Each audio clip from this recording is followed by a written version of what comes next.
Morning, everyone. Welcome to day 2 of the Public Lands Council Legislative Conference. I'm Nels Hansen, current president of PLC. I want to thank you all for joining our virtual conference. We'll continue to learn the tricks of the trade and get a little better at this all the time. Today, we're going to have a presentation on preparing to go to the Hill and talk to the legislators. The session will be hosted by Caitlin Glover, our executive director.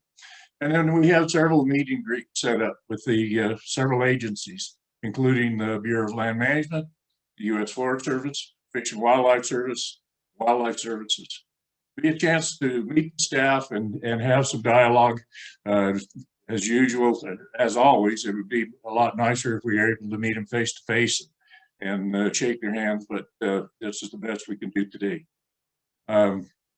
With that, Caitlin, are you ready? Well, I will give you the floor.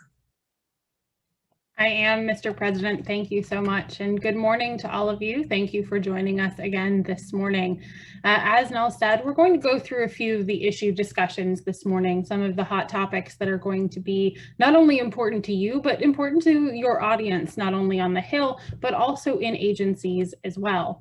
And then we're going to go through a few tips and tricks on how to be the most effective advocate, how to share those messages most effectively. But we're going to start this morning with a slide that most of you have already seen before, and it's this wide range of priorities.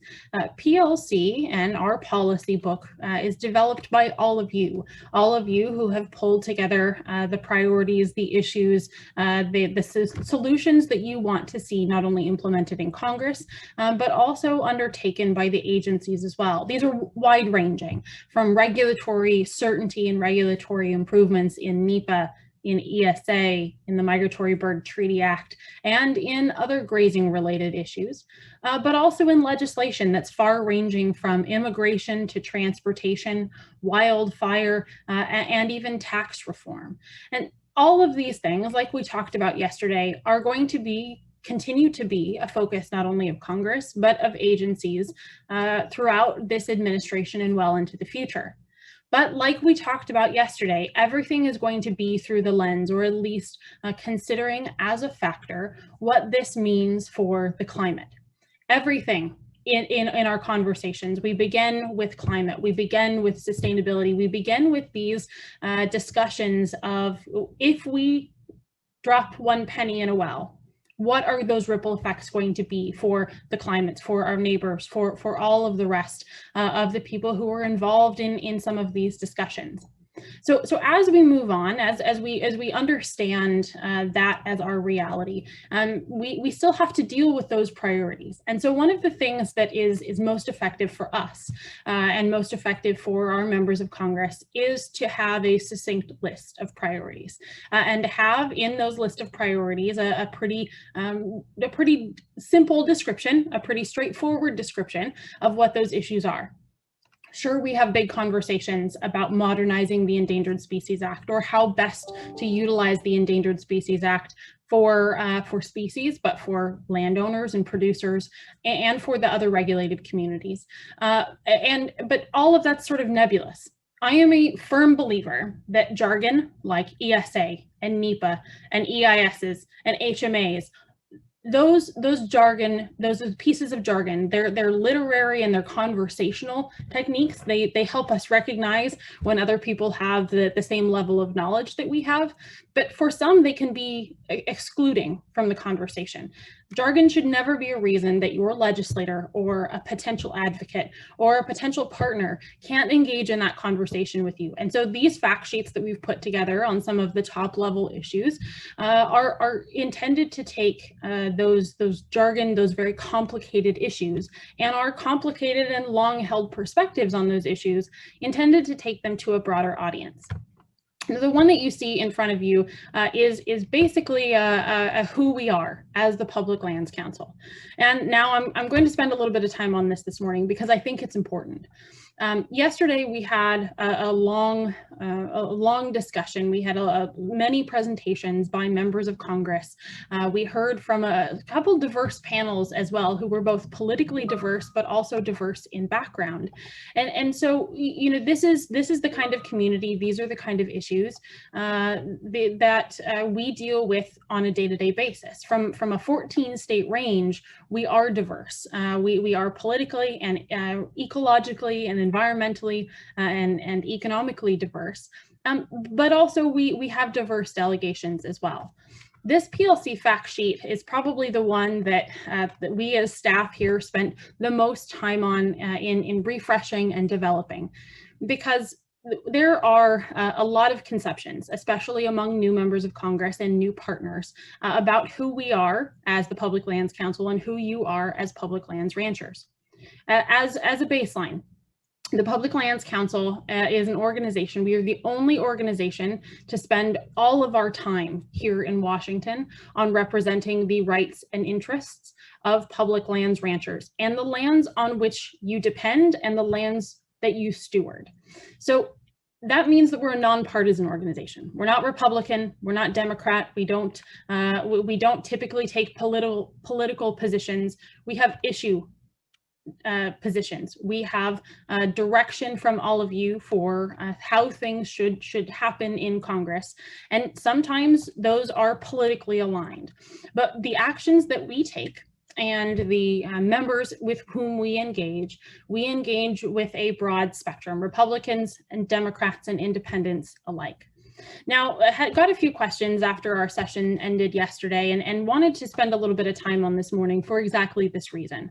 While we heard from primarily and solely from Republicans yesterday, we invited several Democrats. And while they weren't able to join us because there were hearings going on, because they had Democrat caucus meetings, that doesn't mean that we're not engaged with them.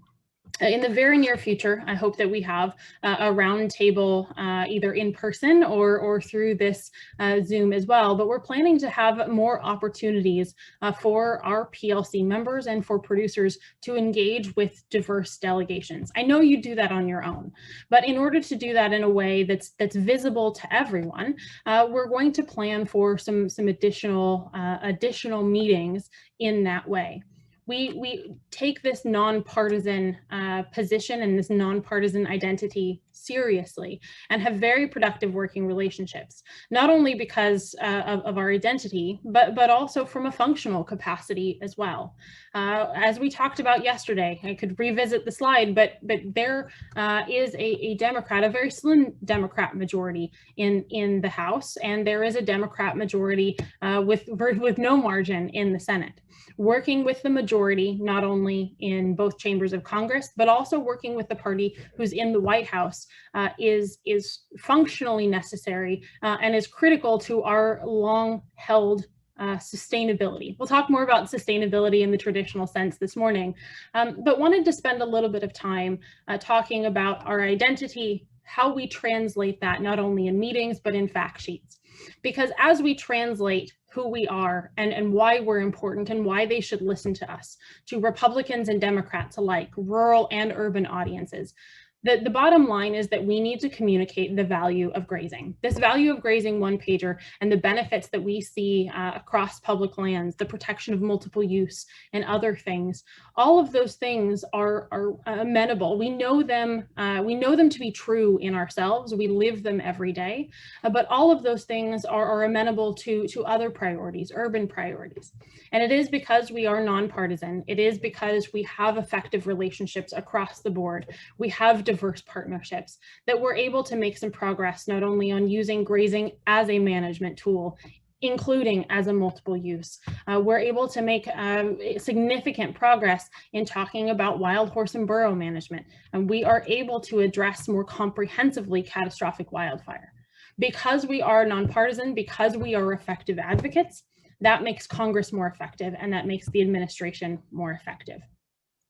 So let's talk a little bit this morning about some of these values of grazing. As you will see if you go to our website where all of our fact sheets are listed, the value of grazing really has a couple different categories. The first is this environmental championship. Then we talk very specifically about wildfire prevention and mitigation, because really that's sort of the bridge between our environmental values and our economic values. Of course, grazing provides significant economic contributions to local communities and to the American economy at large. So let's start with this environmental space. I don't need to tell you all of the good things that you do on your operation on a day-to-day basis, but I'm going to, because that's why we're here this morning. You are preventing conversion of these open spaces. You're protecting these open spaces for multiple use, but also for the other environmental values that we've talked about for years. You're preventing deforestation. And this is one where yesterday when we were talking about buzzwords, when we were talking about how other people talk about what we do, often grazing of cattle and sheep and other livestock, the global concern is this concept of deforestation. That's not something that happens here in the United States, and I'll tell you why. Grazing, particularly the way you do it, makes these forest ecosystems more resilient. When we're talking about deforestation, typically we're talking about forest clearing for grazing or for crop activities to happen. Typically it's a more intensive crop activity.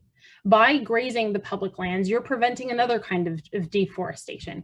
You're preventing deforestation from catastrophic wildfire, where we see these highly sterilized soils. We see these massively changed ecosystems that I would argue are just they are just as fitting to the concept of deforestation as the clearing that happens in other countries. That is not a reality here. That is not something that we confront here, and that's because you protect those landscapes. We've talked about cheatgrass and ventonata and all the rest. We talked a little bit yesterday about carbon storage, and as we're looking for healthier soils, as we're looking for more robust plant communities, especially in the wake or in prevention of catastrophic wildfire, you are preventing you are preventing a situation where carbon storage is either impossible or very low. Your cultivation is improving. The question is, by how much? And that's one of the things that we'll continue to work on. Overall, this is another buzzword, that resiliency. You're improving and creating resilient landscapes. And I'm going to put a plug in this morning. I haven't looked at our attendee list in the last few moments, but I know that we have a few folks from California on.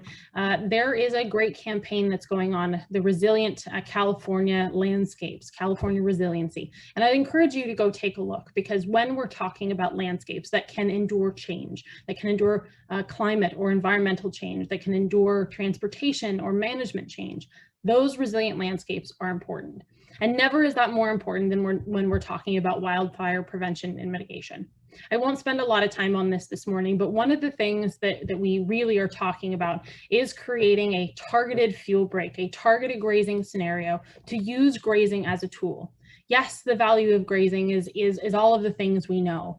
But the BLM and the Forest Service have taken, in the last year and a half, have taken significant steps to elevate the use of grazing as a tool to create fire breaks, to modify fire behavior, to change the way that fires burn, particularly in these ecosystems that have confronted in the past a wildfire and changed their plant community, but also in other places as well. This will continue to be something where we work with the agencies to keep that flexibility, to use those tools or make those tools available across the Great Basin and outward, because those fuel breaks, we all know, are important. The other thing that, when we're talking about grazing, the other differentiation that I like to make is this concept of using grazing much in the same way that we would use prescribed fire. In using this as a tool, we have the opportunity to target discrete locations. The best example that I can give you is this question, or is this situation where there are some producers, some farmers who take their goats to graze in Central Park, who they are targeting bad plants, they're targeting noxious weeds, however they sell that to the New York public. But they're doing that in a way that is targeted, it is discreet, and it's helpful. Grazing does that on a much larger scale, especially public lands grazing. And so as we're having these conversations, that is one of the values of grazing, being a nimble tool, being able to target discrete locations for all of these different attributes. It is an important tool. And all of this feeds, of course, into economic stability. When we talk about sustainability and climate, pardon me, in just a moment, one of the things that we always focus on is this question of economic stability. Do you have the funds? Do you have the flexibility to move forward in your operation? If your operation doesn't exist, if it's not environmentally and economically sustainable, then it's not going to persist in the future. And all of the good things that you do are not going to persist. The corresponding benefits to multiple use, the corresponding benefits to rural communities. You make purchases at the feed store, you support the local companies, and you are part of those local economies. All of those are key to that question of rural stability. But there's also a larger, more global. This isn't just about the West. When you look at the value of public lands grazing, we often talk about 40% of the Western cattle herd and 50% of the national sheep herd spending some time on public lands. And I want you to think about those values for just a moment. If you take the 40% of anything, if you take 50% of everything and you fundamentally change it, or you take it away, you take that opportunity away, it changes the whole. It changes the composition of the whole. If we were to see changes, if we were to see a fundamental shift in 40% of the Western cattle herd and 50% of the national sheep herd, we would probably, as a nation, not be in a very good place. And this is why the things that affect public lands grazing, this is why we use those figures. The things that affect public lands grazing affect the rest of the industries writ large. And so as we're talking about these conversations, this isn't just a Western problem. This isn't something that just PLC deals with. This is why we work with ASI. This is why we work with the ANG, the Association of National Grasslands. This is why we work with other beef organizations. This is why we work with the organizations that we met with yesterday and who participated in that panel. Having this national reach, making our issues accessible to the staff for Mr. Scott of Georgia, who joined us yesterday, making this accessible to members in Long Island, New York, where we met with them just a few weeks ago. That is why these fact sheets, these conversations, and effectively this advocacy are so important. But one of the things that we don't always talk about is this cultural and social longevity as well in the conversations about how to assign a value to grazing. Some of these values are sociological or socioeconomic as well. There is a massive draw to Western culture, Western history in these landscapes. That's why these landscapes have such value for tourism and for other multiple uses. You make those things possible. And while dude ranches are not the same thing as public lands grazing operations, there is a demonstrated value. There's a demonstrated interest in Western history and Western value and Western cultures, because you have to go no further than some of our state partnerships in Taiwan to know that people love the American cowboy. They love this idea of these big open spaces, and they want to preserve it. And so part of our message is making sure that they know how to most effectively preserve those landscapes. And that's through support of you, support of these issues, and support of these ecosystems. These rural economies, these communities, they draw people in. That's why you see people going to Idaho and Wyoming and Utah and Nevada and all of these states across the West. That's why you see people being drawn in. And we have an opportunity to capitalize on that. Educate, like we were talking about yesterday, and so that when we're talking about sustainability and climate, which we'll talk about next, that is a compelling message to them, and it hits home for them as well. So I said a couple different times this morning that we'll talk about sustainability and climate. And so let's do that now. Yesterday, we heard that there are a couple different facets in this conversation. First is how we define sustainability and some of these other terms, how we implement them, what they mean on our own operations or on your own operations, and then what it means and how we discuss them, how we advocate on these kinds of issues. And I'm spending time on this morning because when we're talking about all of our priority issues in writ large in Congress, it's going to come back to these two questions. Whether you're talking about what you do for wildlife, or whether you're talking about what you do for water, or whether you talk about the need to get some of these herd management areas down to an appropriate management level, or creating a more robust seed bank so that we have native seed to sow after wildfires. All of these things are going to be through the lens of sustainability and climate, however the member or the administration intends to define them. So yesterday, one of the key phrases that hit me was that, we need to use the term sustainability, but define it for ourselves. To use that term because it's accessible to consumers, it's accessible to the public, it's accessible to the people who are investing in our Western cultures and in those Western landscapes, but may not know exactly how to do that. So in defining it for ourselves, that's something that PLC had already started to do, and we're working to do just that.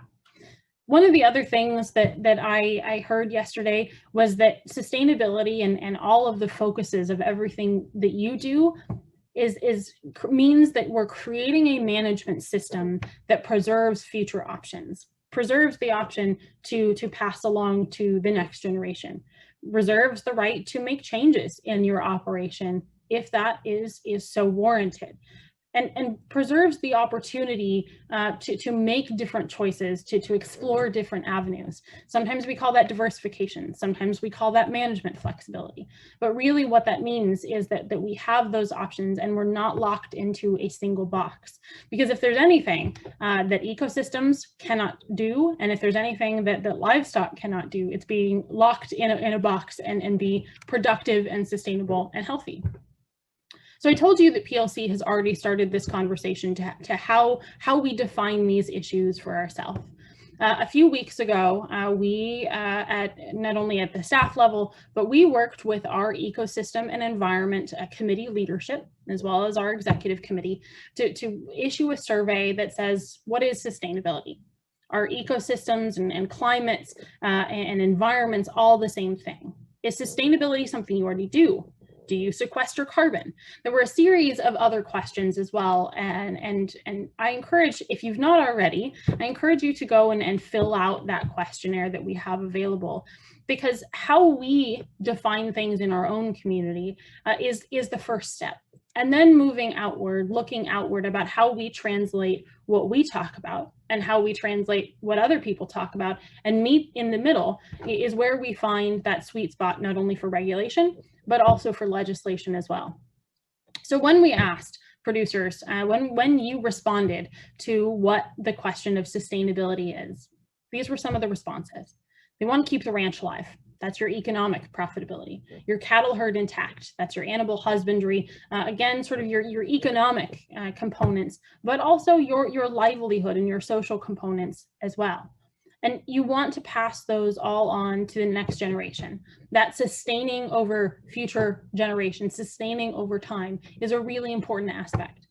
Sustainability is also improving the conditions, that you have a condition and you're not leaving it static. You're interacting with it, you're improving the health of the landscape while also deriving mutual benefit.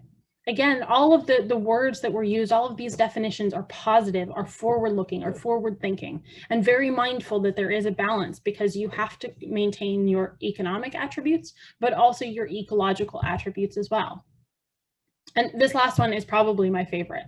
I had to put this one in here because no one likes to think about an asteroid, but whether this asteroid is a catastrophic wildfire or a flood or some other natural event that we don't like to see, all of those things have an impact on the sustainability or the persistence of an operation over time.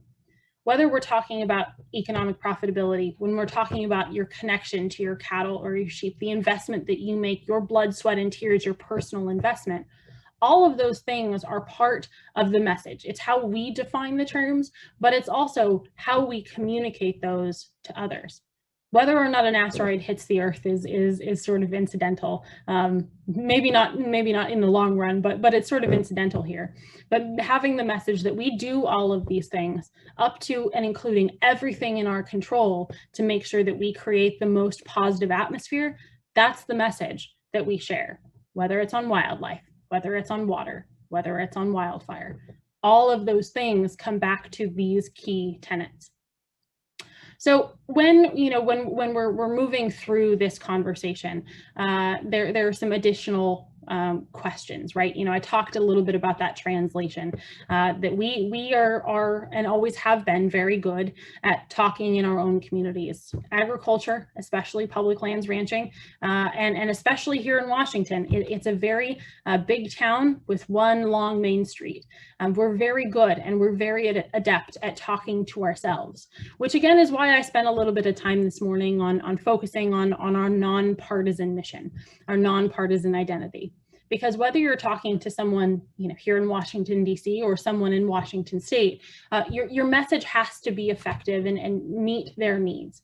And if we're explaining this to an urban member of Congress or the guy next to me in the grocery store line who wants to know why I was spending so long looking at lamb chops in the grocery store, they're going to hear a lot of different terms. The media and even non-trade media has picked up on a lot of these different terms. Sustainability, of course, being one of them. But we talked yesterday and peppered in a little bit were these ecosystem services and these credits, these carbon markets, your saleable product. Is conservation the same thing as management? Is conservation the same thing as preservation? These regenerative grazing or mob grazing scenarios. There are a lot of sustainability and climate trends that reach the public's ear that don't necessarily come from a large section of producers. Now, certainly we continue to support all of the different management attributes that fit your own operation, but sometimes it makes it a little difficult to parse out what works for whom in what place. So when we're explaining this to people who don't ranch, we keep all of this in mind. And this is when those trigger words, if you will, or those key words come out, because we need to meet their objectives. They're worried about the wildlife. They see pictures on Instagram or on Facebook or in magazines. They remember seeing them as children when they went to the West for a family vacation. They want to know that that open space is protected. They want to know that the deer and the elk and the antelope are going to be protected. And frankly, in some of these conversations, they want to know that wild horse Annie and her ponies are protected as well. We need to educate and continue to have those conversations in all of these spaces about who we are, what we do, and why protection may not fit their concept of protection. A lot of this takes conversations, and a lot of this takes diverse partnerships, which is, again, why we're coming back to that. We need to speak and continue to speak to all of their different values. And that's why we're going to spend some time on advocacy this morning, explaining to them the full cycle, giving them the full big picture, maybe not all at once, but giving them that full picture is important. I thought this response was important as well because it was much more targeted to some of the national conversations that are being had.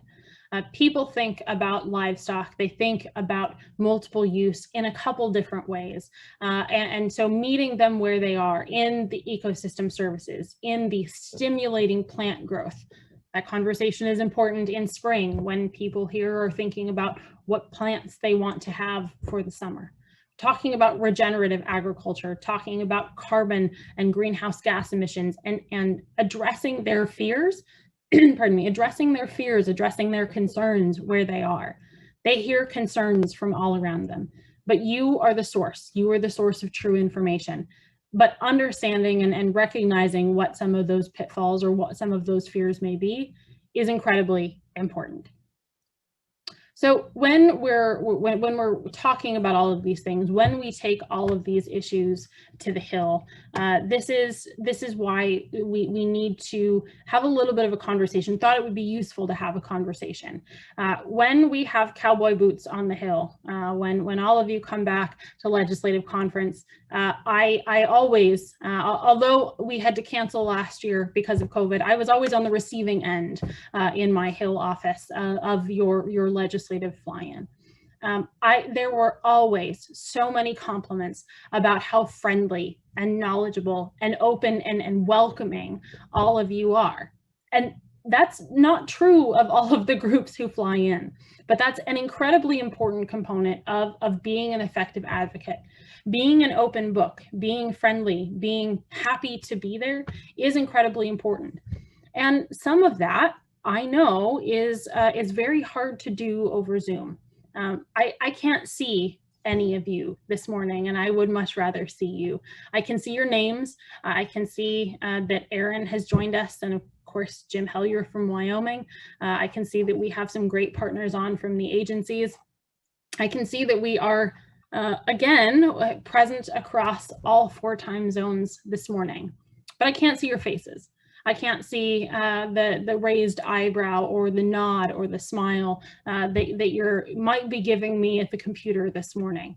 And that's why this advocacy is so important, because if I can't see them, even though I know what some of your responses might be, then the new member of Congress or their staff person isn't going to be able to see them as well. It is more important now, probably than ever before, to be an effective advocate. And so here are some tips and tricks that we'll go through this morning. Advocacy is, and grassroots advocacy is really just sort of this jargon, this term for how do you tell your story? How do you translate that into something that someone cares about? And how do you get them to do something about it? And there are 3 big components of effective advocacy: that you have a coordinated message, that you make that message personalized, not only to you, but to them as well. And you make it compelling. So let's let's talk a little bit about a coordinated message. I can't talk this morning, but you're going to talk to your members of Congress here soon. And in this coordinated message, this is where you have the utility for to use these fact sheets. All of your state executives, all of your board members in PLC states, you have gotten from us a state of your ranching livelihoods in your respective states. Talking about not only the pounds of beef and lamb that you produce, but the economic benefit that the industries derive in your specific states. Talk a little bit about the landscapes. How much of your state is federal land, is primarily managed and authorized activities are managed by the federal government. It's a personalized way to go to your member of Congress to say, Senator Hansen of Wyoming, this is what cattle and sheep producers do in Wyoming, and this is where they graze on federal lands. There is a component of this of demonstrating value, of demonstrating the impact and telling them why they should care. Now, most members, especially those who have been successful in multiple elections, they know that they need to understand that value. But giving them everything they need in one place is often helpful. Developing that relationship and developing that understanding of issues as well is part of that coordinated message. It doesn't help us if we go into Senator Hansen of Wyoming and Senator Richards of Idaho and tell them 2 different things about the same message. And then after we leave town and go back to the ranch, Senator Hansen and Senator Richards get together and say, so we have a problem. We have a problem with cheatgrass. So yes, we have a problem. That's what my producers told me too. And have 3 or 4 or 7 different legislative proposals to get a solution or to get things moving. Unfortunately, that happens all too often, and that's why events like this are so important, so that not only we can coordinate messages, but that you can coordinate messages and be the most effective advocates for yours as well. This personalized message, I can't underscore the value of having a personalized message. I did this as a staff person, and many others do as well.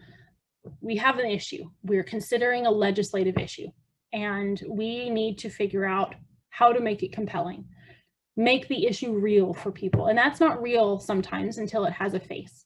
Putting a face to an issue, putting a name to the issue is incredibly important. And so even if you're over Zoom, engaging and turning your camera on and developing that personal relationship is the best way to make sure that you have the ability to convey that message now and into the future. And of course, you have to develop a compelling pitch. You have to go in and tell them what you want, when you want it, and why you want it, to make your request very clear. If the meeting is just to say, this is an introduction, this is who we are, these are some of the issues we deal with, that's fine. You don't have to have a request. But if you're going to make a request to deal with a very legislative proposal to open up vacant allotments, then you need to make that ask clear. You don't have to tell them how to do their job, but you do need to make the how and the why very clear to them. But in all of this, your first goal, your primary goal should be to establish a working relationship.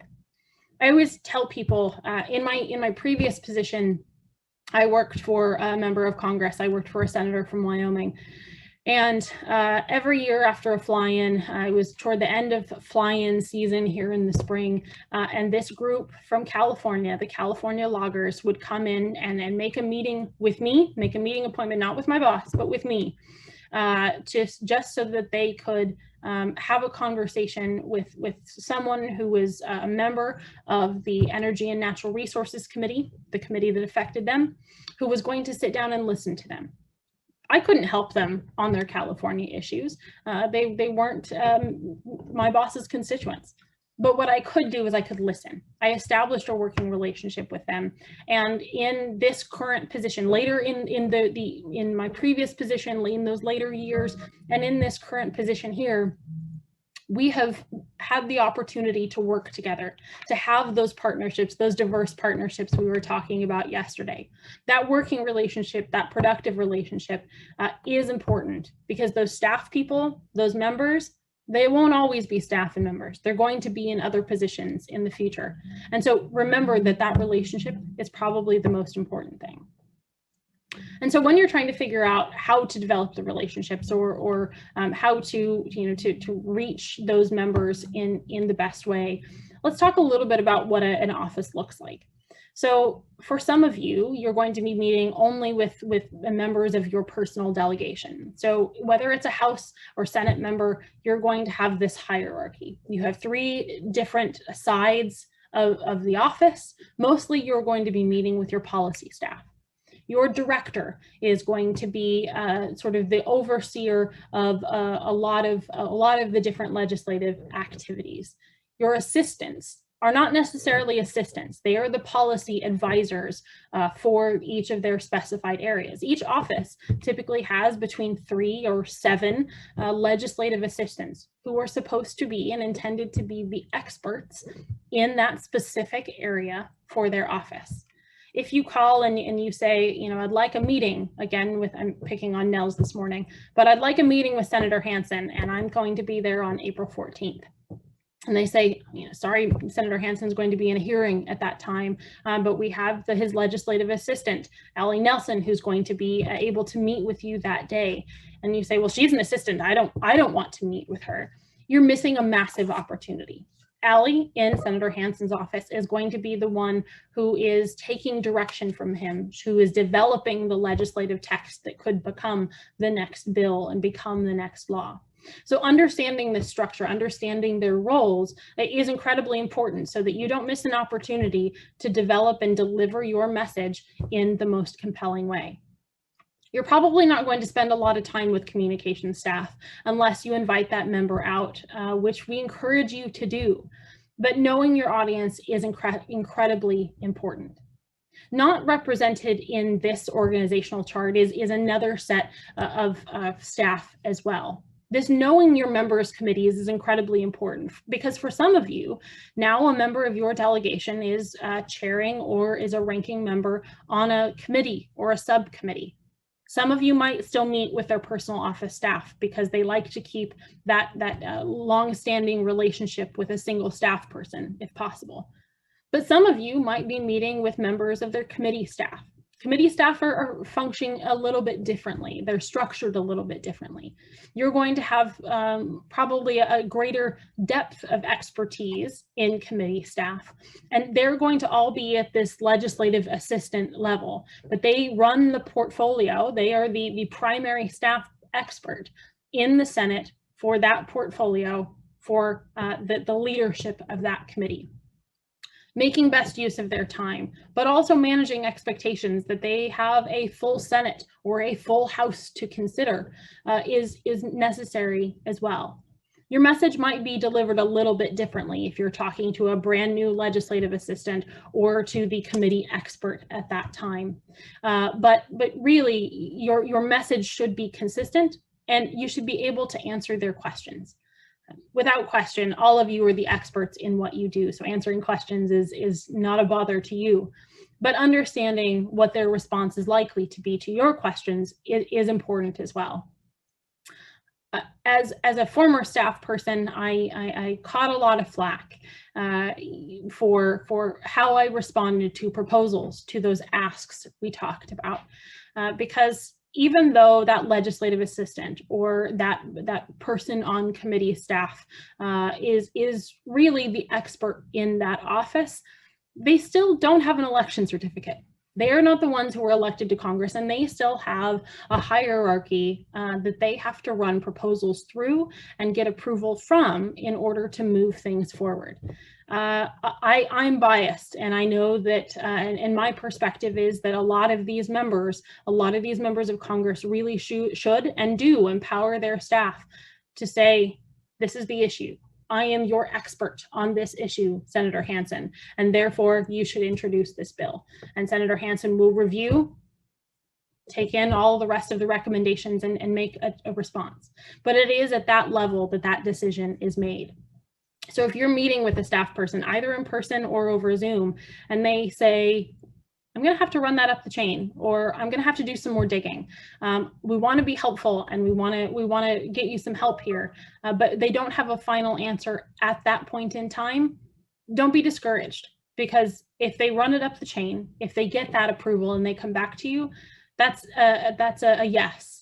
I often tell our FFA students and our interns that running it up the chain is not the same thing as mom and dad saying, yeah, maybe we can go to a movie later. It's not a no. It's not even no leaning. It's just that they need some more investigation and they need some more authority before they're able to take that action. I cannot underscore enough, and it's not just because I'm a former staff person, but staff relationships are important. Here at PLC, we cultivate relationships, not only with the members, because it's helpful when they know us, it's helpful when we know them and we know their personalities and their quirks, but we develop and we prioritize relationships with staff because they are the experts. They are the ones who have their boss's ear on these things. And so making sure that we have an effective relationship with them is nearly priority number one. So when you're meeting with staff, when you're having these conversations, what's the next step? And what are some other things to keep in mind? There's a lot of do's and don'ts, and I tried to distill them here in a very simple way. I don't want to be telling you not to do a lot of things, because a lot of these do's you do already. You're going to make it personal. You're going to make it local. I'll tell you a story. I worked for a member who was chairman of a committee, and the ranking member's staff, who also happens to now be the chairman staff of that committee. I used to bring her a Western problem and say, we've got to fix this. This is a problem. You know, this cheatgrass invasive species, this approach we're using doesn't work, and we need to do X, Y, and Z in this legislative text. And she'd say, okay, give me an example. Tell me who this affects. And so when I could call Mark, or I could call Nels, or I could call Matt McElligott, all of those people are real live examples of the way things work, the way things don't work, and really make that a real tangible issue for her. Not that she didn't trust me, not that any member of Congress or their staff is going to say, you know, that I'm telling them a line, but it's always much more helpful when I, as a lobbyist, as a governmental advocate, can provide a real life example of a real life American who's having this problem. So making that personal, it is important, but making it precise is important as well. It's always much more compelling to say that, you know, we have a cheatgrass problem. It's always much more compelling to say we have a cheatgrass problem, and this is how many acres it covers, and this is how fast it spreads, and this is how the corresponding impact to the increase in catastrophic wildfire. The other thing, and this is often hard to do when we're here in Washington on a rainy day like today, timing is important. But in virtual meetings, timing is just as important as well. This virtual world is great for a lot of things. And that also means that it's great in allowing us to schedule more meetings back to back. I can have a meeting with Senator Hansen and Senator Richards and Senator Rober back to back to back. In the span of the time where I would have only have been able to meet with Senator Hansen and then get about halfway over to the House of Representatives to go over and meet with Representative Skinner. That transit time is non-existent in the virtual world, and so be on time even when we're trying to schedule across several different time zones. I'm going to skip this next one because all of you are polite and professional and friendly. You're earnest, you're sincere, and that's really important in an effective advocate. Understanding that there are some time parameters that a member might not be able to be to a meeting and you might meet with staff. Understanding that you might have to meet in a hallway and be flexible in order to have this conversation. If and when we're able to meet again in person, there are going to be 700 people and their cousins' brothers coming to Washington to have these meetings. And these members of Congress are going to be meetings back to back to back, because that's the schedule that Zoom has created for us. That's the expectation of meeting frequency that we're likely going to have to adjust from. So be flexible, understand that there are additional time constraints, and then communicate in writing in a follow-up. Conversations are great, right? I could have told you all of the priorities that the committees and the board of directors and the executive committee have done and have set for this year, and I could have put them all on the slides and then sent you home and sent you off. But in writing is helpful to refer back to when you're in a meeting or after a meeting. These fact sheets, these follow-up documents, these briefing documents, that's why we create them, to have that follow-up in writing. And so now here are some don'ts, some things that you should avoid. Don't try to hit everything. Don't try to tell this brand new staff the entire history of range management and wild horse and burrow management up until the passage of the Wild and Free Roaming Horse and Burrow Act. And then every single challenge that we've had since 1970 until today. Tell them what the problem is. Tell them that you have the solution for it, and tell them how they fit into that solution. Now, this doesn't happen very often, but sometimes you have some staff who are coming in hot. Some staff may have had a bad day. Some staff may have had existing notions about who you are and what you want. Some staff may just be in a bad mood. Don't match that. Don't meet that, particularly if you are meeting with someone brand new. Don't overstay your welcome. There are going to be a few ways you know that the meeting is going to be over. Closing a notebook, pushing back from the table, saying, well, sure was great to meet with you, or have to get to another meeting. All of those are signs that the meeting is going to have to wrap. And as much as staff love to spend time with you and love to spend time, they have a lot of demands on their time. So be respectful, understand that there are those time demands. And This one is a little upsetting to me still, because I love getting notes from constituents in the mail or from all of you in the mail, but don't use regular mail when you're writing to follow them up. Thank you notes are still a fixture in my household for birthdays and for Easter and for just nice things that people do. But thank you notes take some time, especially when the United States Postal Service is having some difficulties amidst COVID-19. Send them an email, send them a text, make sure that you're being respectful of their time demands, but just drop them a note to say, thanks for spending the time with me. I appreciate it. We know that you have a lot of things to do. It can go a really long way. So I've thrown a lot at you this morning, but there are a couple key messages. Prioritize those relationships. Be clear and concise in what you want. Know what's going to be the most compelling to them, especially knowing their language and knowing what their boss is working on. Know what those members of Congress know a little bit about their background and develop those relationships. And the best way I have always found to develop those relationships is to make it personal. Bob, right when I started, Bob told me about the time that he flew a member of Congress around the ranch just to show him what the range looked like, to show him what that ecology looked like. Bob took me on that same flight last year before coronavirus hit, and it was an incredibly compelling sight. That's the reason that Bob has a great relationship with his delegation. They might not always agree, but there's always the access for that conversation. I know that many of you have done the same, and so continue to do that. Be respectful that some of them may not be able to travel right now because of COVID-19, but when they do, when we're able to resume in-person meetings and in-person events, invite them, participate, and make sure that you have those good relationships. Because what is advocacy? What is lobbying? What is any of this without maintaining relationships? That Western culture, that Western and ranching ethos that we bring to everything we do, that translates pretty well in Washington, because whether you're wearing cowboy boots or you have a strong handshake, that is what makes you an effective advocate. So all of these things this morning are things most of you already practice.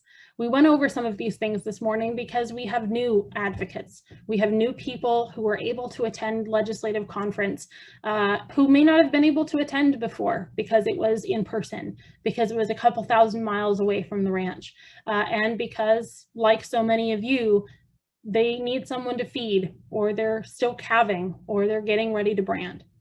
And so for this introduction to advocacy, for this introduction to some of these issues, we wanted to make sure that you knew that you have resources available to you, both written and staff-wise here as well. So I'm going to open it up for some questions. I am certain that there might be some questions here.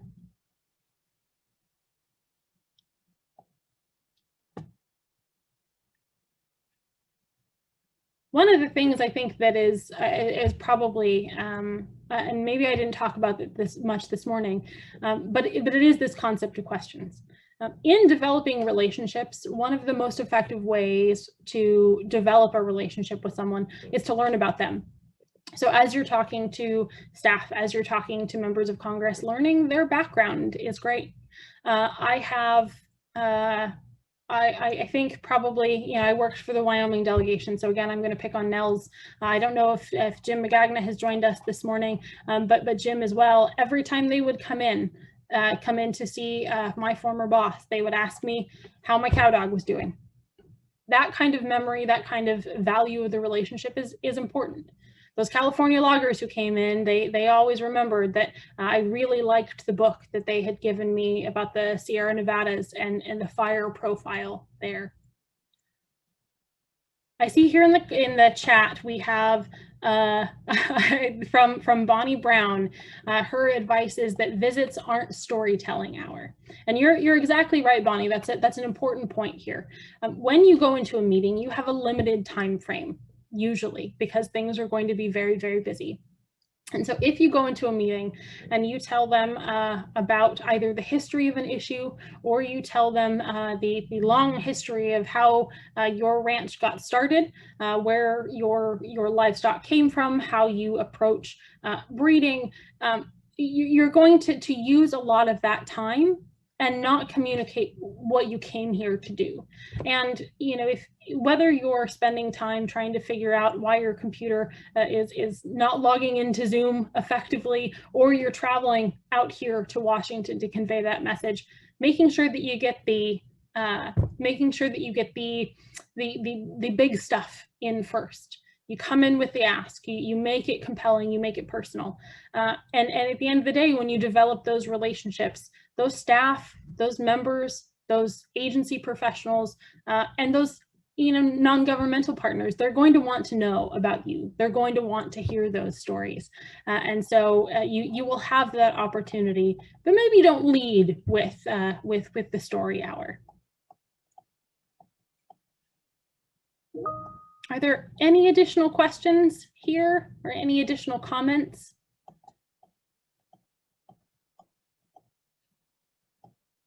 The one, so there is, I see someone typing here.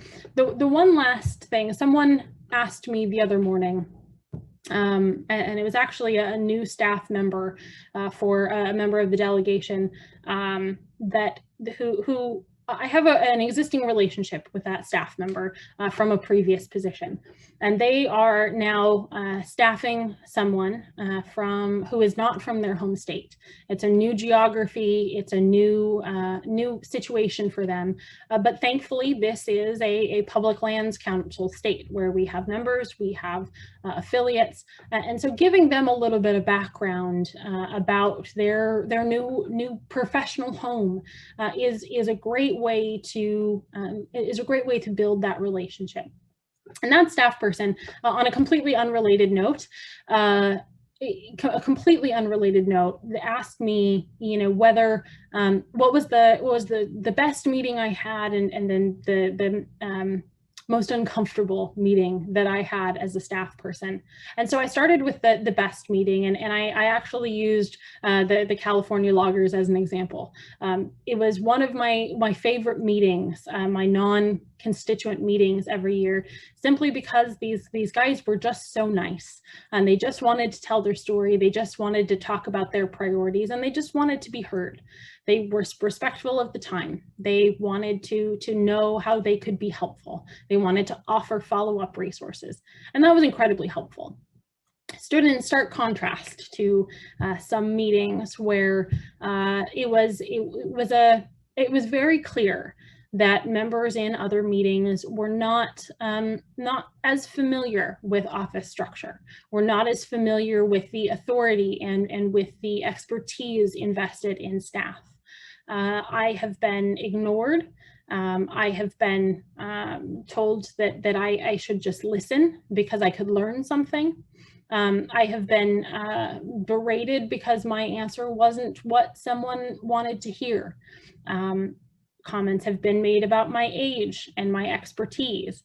And the only answer to that is that my boss, the member that they wanted to convince to do something, had put his trust in me to be the expert and the arbiter of recommendations on that issue. Those meetings were few and far between. But all I can say is don't be those people, because whether it's a member and you just want to educate them because they don't know better, or it's a staff person who you think is too young or too inexperienced or wasn't what you were expecting, those people can be the most effective advocates. Whether you're talking about congressional staff or brand new agency staff, or even these new diverse partnerships, recognizing that someone doesn't have to be us. They don't have to be ranchers. They don't have to be from our background to be advocates for our issues and to be in our issue circle. That's probably the most important understanding that I can convey to you today. We're here to widen our circle, to make people more interested and more invested in the things that we care about. That is what is going to make our issues successful over time. So we have another question here in the chat that says, if we know that a member isn't supportive on a particular issue, not to poke the bear, it's not a question, it's a statement. Find the areas that you can make inroads with them in. The example is a member in the House who really wants to be engaged in the issue, but is not a supporter of the full issue. The issue actually is wild horses and burros. This particular member put forward an amendment that would have limited fertility control, either intentionally or unintentionally, but is very supportive on other lands issues. Find those areas where you can work together. It doesn't have to be all or nothing. You have to come to the table understanding that you find that 80% where you agree, and then you continue to work on that 20% where you don't. I think a great example of this is for those of you who tuned in yesterday when we had Senator Daines, chairman of the Senate Western Caucus, on, and I asked him a question, or conveyed a question about the Land and Water Conservation Fund. And that's something our organization, our association, our memberships, and our affiliates feel very strongly about. Don't believe that LWCF should be mandatory. Don't believe that it should be permanent. Nevertheless, it is both mandatory and permanent now, unfortunately, because of the support of members of Congress, including Senator Daines. We disagreed with him, and we disagreed with him vehemently over the last several years about his approach on that particular issue. We disagreed with him. He was responsive to his constituency. He was responsive to what his state thought that he should do. Doesn't mean that we don't have a relationship with him, because as evidenced by his remarks yesterday, we obviously have a very good relationship, both with him personally and with his staff. But just because we disagreed with him in one place, that should not preclude a very productive relationship with others. Because if we said that Senator Hansen did something that we don't like, but he's an advocate in 7 of the 8 other areas, and so then we have to move on to Senator Richards because Senator Hansen is lost to us. There is eventually we are going to get through all 535 members of Congress, and that's not a productive place for us to be. We are about expanding our circle, recognizing those differences, and finding a way through some of those differences if it's possible. That's the challenge. To bring it back to the beginning, that's the challenge. That is the focus of being a nonpartisan organization.